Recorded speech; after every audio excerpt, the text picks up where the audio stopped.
السلام علیکم ورحمۃ اللہ وبرکاتہ نحمدہ ونصلی علی رسولہ الکریم اما بعد اعوذ باللہ من الشیطان الرجیم بسم اللہ الرحمن الرحیم اللہ اکبر کبیرہ الحمد للہ کثیرہ وسبحان اللہ بکرۃ و اصیلا۔ نئے سال کی ابتدا اللہ کے محرم مہینے سے شروع ہو رہی ہے۔ محرم الحرام کا چاند نظر آتے ہی اسلام کی بڑی شہادتوں کی یاد سے دل افسردہ ہو جاتے ہیں۔ یکم محرم امیر المومنین رضی اللہ تعالی عنہ کی شہادت، پھر ثانہ رسول، نواسہ رسول، سیدنا امام عالی مقام علیہ السلام کی قربانی اور اہل بیت کی قربانیوں کو خراج تحسین اور محبت کے اظہار کا بہترین ذریعہ دین اسلام پر سختی سے عمل پیرا ہونا، برائی کو چھوڑنا اور نیکیوں پر عمل کرنے کی کوشش کرنا۔ اللہ تعالی ہمیں محرم الحرام کی تمام فیوز و برکات سے عطا فرمائے۔ غم فاروق میں ڈوبی ہوئی ہے محرم کی پہلی شام، وہ عمر جس کو آقا کریم صلی اللہ علیہ وآلہ وسلم نے اللہ رب العزت سے مانگا تھا، وہ عمر جس کے لیے آقا کریم صلی اللہ علیہ وسلم کا فرمان تھا میرے بعد اگر کوئی نبی ہوتا تو وہ عمر بن خطاب ہوتا۔ وہ 3 بر اعظم 22 لاکھ مربع میل کے حکمران تھے، لیکن درخت کے سائے میں اینٹ رکھ کر سو جایا کرتے تھے۔ حضرت عمر رضی اللہ تعالیٰ عنہ خود فرماتے ہیں لسان الغیب تھے۔ صحیح بخاری کی حدیث ہے کہ میں نے 3 باتوں میں اپنے رب سے موافقت کی، یعنی جو اللہ تعالیٰ کو منظور تھا وہی میری زبان سے نکلا۔ کہا ایک بار میں اور رسول پاک صلی اللہ علیہ وسلم خانہ کعبہ کا طواف کر رہے تھے تو میں نے کہا یا رسول اللہ، کاش ہم مقام ابراہیم کو قبلہ بنا لیتے۔ اور تھوڑی ہی دیر گزری تھی کہ فرمان باری تعالیٰ ہوا وَاتَّخِذُوا مِن مقام ابراہیم مصلی۔ الحمدللہ۔ پھر کہا ایک بار، یعنی ایک ہی حجرہ تھا پیارے نبی صلی اللہ علیہ وسلم کے پاس، جو تھے لوگ آتے تو امہات المومنین اسی کمرے میں تھی، تو آپ نے کہا کاش کہ آپ اپنی بیویوں کو پردے کا حکم دیں یا رسول اللہ۔ تو اللہ تعالیٰ نے پردے کی آیات جو تھی وہ نازل فرمائی۔ اور ایک بار حضور صلی اللہ علیہ وسلم کی بیویاں آپ سے ناراض تھیں تو حضرت عمر رضی اللہ تعالیٰ عنہ گئے اور کہا کہ اگر تم باز نہ آئیں تو اللہ تعالیٰ تم سے اچھی بیویاں جو ہے وہ دے دے گا اور دے دے گا۔ اس پر یہ فرمان باری تعالیٰ سورۃ تحریم کی آیت نمبر 5 کا نزول ہوا، عسیٰ ربہ جو ہے ان طلقا کنہ ان یبدلہ ازواجا خیر منکن۔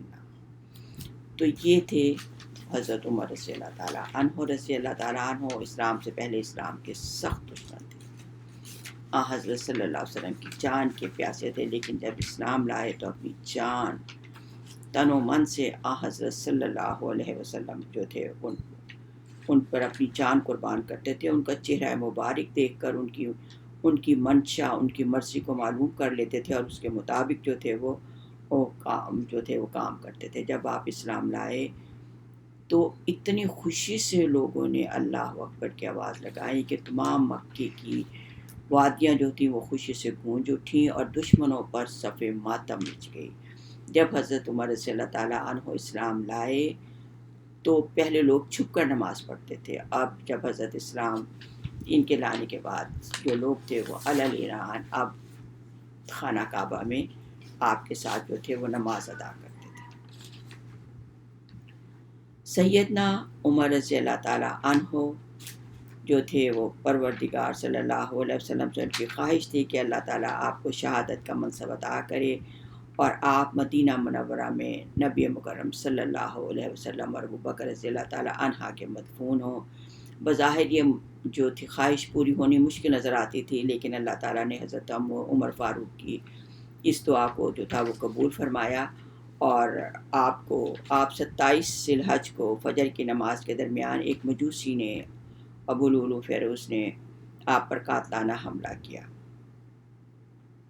آپ بہت زخمی حالت میں تھے، طبیب کو بلایا گیا، آپ کو دودھ پلایا گیا تو پسلیوں سے جو تھا وہ رس گیا، تو طبیب نے کہا یا امیر المومنین آپ کا وقت کم ہے، آپ جو ہے وصیت لکھ دیجیے، وصیت کیجیے۔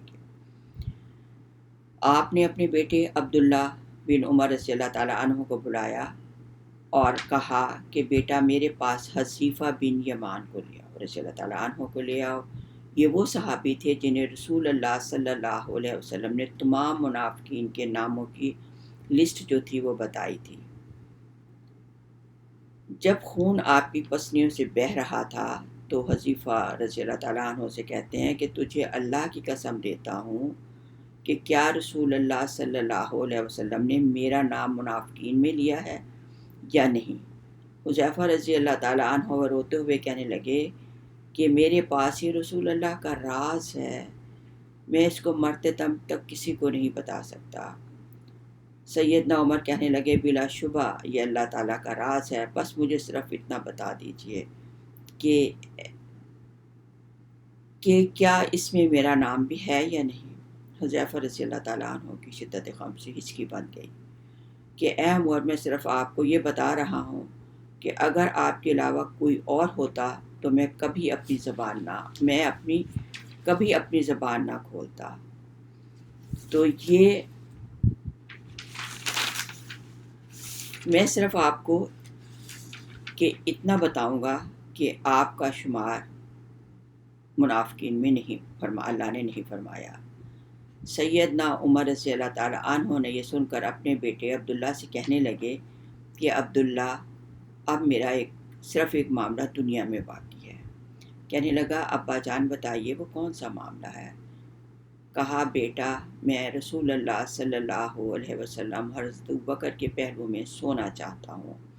اے میرے بیٹے، ام المومنین سیدنا عائشہ رضی اللہ تعالیٰ عنہ کے پاس جاؤ اور ان سے اجازت طلب کرو کہ عمر اپنے ساتھیوں کے پہلو ہی میں دفن ہو جاتا ہے۔ بیٹا یہ نہ کہنا کہ امیر المومنین نے کہنا، بلکہ یہ کہنا کہ عمر آپ کا بیٹا آپ سے درخواست گزار ہے۔ ام المومنین حضرت عائشہ کہنے لگی کہ میں نے تو یہ جگہ اپنی قبر کے لیے مخصوص کر رکھی تھی، لیکن آج میں عمر کے لیے اپنی اس جگہ سے دستبردار ہوتی ہوں۔ عبداللہ بن عمر جو تھے آپ کے بیٹے مطمئن واپس لوٹے اور ابا جان کو اجازت کا بتایا۔ سیدنا عمر رضی اللہ تعالیٰ عنہ نے یہ سن کر اپنا رخسار مبارک جو تھا وہ زمین پر رکھ دیا۔ بیٹے نے آداب فرزندی میں آگے بڑھ کر باپ کے چہرے کو اپنی گود میں رکھ لیا۔ باپ نے بیٹے کی طرف دیکھا اور کہا کہ اس پیشانی کو زمین سے کیوں اٹھایا؟ اس چہرے کو زمین پر رہنے دو، ہلاکت ہوگی عمر کے لیے اگر اس کے رب نے قیامت کے دنوں سے معاف نہ کیا۔ یعنی اتنا اللہ تعالیٰ سے استغفار کرتے تھے۔ سیدنا عمر رضی اللہ تعالیٰ بیٹے کو وصیت کی بیٹے کو، اور اس کے بعد دار فانی سے رخصت ہو گئے۔ انا للہ و انا الیہ راجعون، کہ وصیت تھی کہ جب میرا جنازہ اٹھایا جائے تو اور جنازہ مسجد نبوی میں پڑھایا جائے تو حضرت حذیفہ رضی اللہ تعالیٰ عنہ پر نظر رکھنا، کیونکہ اس نے وعدہ توڑنے میں تو شاید میری حیا کی ہو، لیکن دھیان رکھنا کہ وہ میرا جنازہ بھی پڑھتا ہے یا نہیں۔ اگر تو حذیفہ میرا جنازہ پڑھے تو میری میت کو رسول اللہ صلی اللہ علیہ وسلم کے گھر کی طرف لے جانا، اور دروازے پر کھڑے ہو کر کہنا کہ یا امیر المومنین آپ کے بیٹے عمر کا جسد خاکی آیا ہے۔ اگر ام المومنین عائشہ رضی اللہ تعالیٰ اجازت فرما دیں تو ٹھیک ہے، اگر اجازت نہ دیں تو مجھے مسلمانوں کے قبرستان میں دفنا دینا۔ عبداللہ بن عمر ان کے بیٹے کہتے ہیں کہ ابا جان کا جنازہ اٹھایا تو میری نظر حذیفہ رضی اللہ تعالیٰ عنہ پر تھی کہ انہوں نے ابا جان کا جنازہ پڑھا یا نہیں۔ میں یہ دیکھ کر مطمئن ہو گیا کہ حضرت حذیفہ جو ہے انہوں نے نماز جنازہ جو ہے پڑھی۔ اور اب ابا جان کی میت کو لے کر میں حضرت عائشہ رضی اللہ تعالیٰ عنہ کے گھر کی طرف چلے. دروازے پر کھڑے ہو کر کہا اماں جان آپ کا بیٹا دروازے پر کھڑا ہے, کیا آپ اس کو دفن کی اجازت دیتی ہیں؟ اماں عائشہ رضی اللہ تعالیٰ عنہ نے کہا مرحبا امیر المومنین, میں اپنے ساتھیوں کے ساتھ دفن ہونے کی مبارک ہو تمہیں.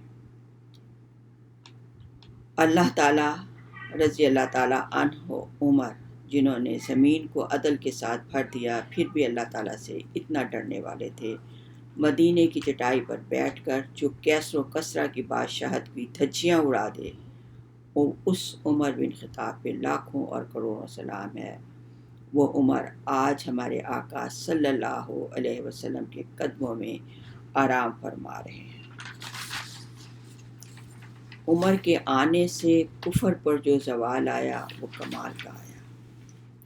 اللہ تعالیٰ محرم الحرام کا یہ وہ عصمت والا مہینہ ہے جس سے ہمارے ہجری سال کی جو ہے وہ ابتدا ہوتی ہے. اس حرمت والے مہینے میں اللہ رب العزت کا فرمان ہے کہ اس مہینوں کی تعداد نے اللہ نے اس مہینے کو حرمت والا مہینہ فرمایا اور کہا کہ اپنی جانوں پر ظلم نہ کرو, کیونکہ اس میں گناہ کرنے کا دوسرے مہینوں کی نسبت زیادہ شدید عذاب بھی زیادہ ہے. محرم الحرام میں کثرت سے روزے رکھنے کی فضیلت ہے. ابو ہریرہ رضی اللہ تعالیٰ عنہ فرماتے ہیں کہ رسول کریم صلی اللہ علیہ وسلم نے فرمایا رمضان المبارک کے بعد افضل ترین روزے محرم کے روزے ہیں. یوم عاشوراء کا روزہ گزشتہ ایک سال کے گناہوں کا کفارہ بن جاتا ہے, کیونکہ نبی صلی اللہ علیہ وسلم کا فرمان ہے کہ اللہ تعالیٰ عرفے کے دن کا روزہ گزشتہ سال اور آئندہ سال کے گناہوں کا کفارہ بن جائے گا, اور مجھے اللہ تعالیٰ سے امید ہے کہ یوم عاشوراء کا روزہ گزشتہ سال ایک سال کے گناہوں کا کفارہ بن جائے گا. امام تیمیہ رحمۃ اللہ علیہ فرماتے ہیں کہ اللہ کی شان ہے کہ اللہ تعالیٰ کیسے اپنے بندوں کو معاف کرنے کے طریقے کے ذریعے بناتا ہے. وضو, نماز, رمضان کے روزے, یوم عرفہ اور عاشوراء کے روزے جو ہیں وہ انسانوں کے صغیرہ اور گناہوں کو معاف کرنے کا سبب بنتے ہیں. اللہ تعالیٰ سے دعا کرتے ہیں اللہ تعالیٰ اس ماہ مبارک میں ہم سب سے اچھے روزے رکھنے, اچھی عبادات کرنے اور وہ کام کرنے کی توفیق دے جس سے میرا رب العزت جو ہے اللہ میاں آپ راضی ہوں, اور آپ کی رحمتیں اور برکتیں ہم سب پر نازل ہوں. یا الہ العالمین ہم سب کے بچوں کو رکوع و سجود کرنے والا قرآن پاک کو پڑھنے, سمجھنے اور اس پر عمل کرنے کی توفیق عطا فرما. سبحان ربک رب العزت عما یصفون وسلام علی المرسلین والحمد للہ رب العالمین.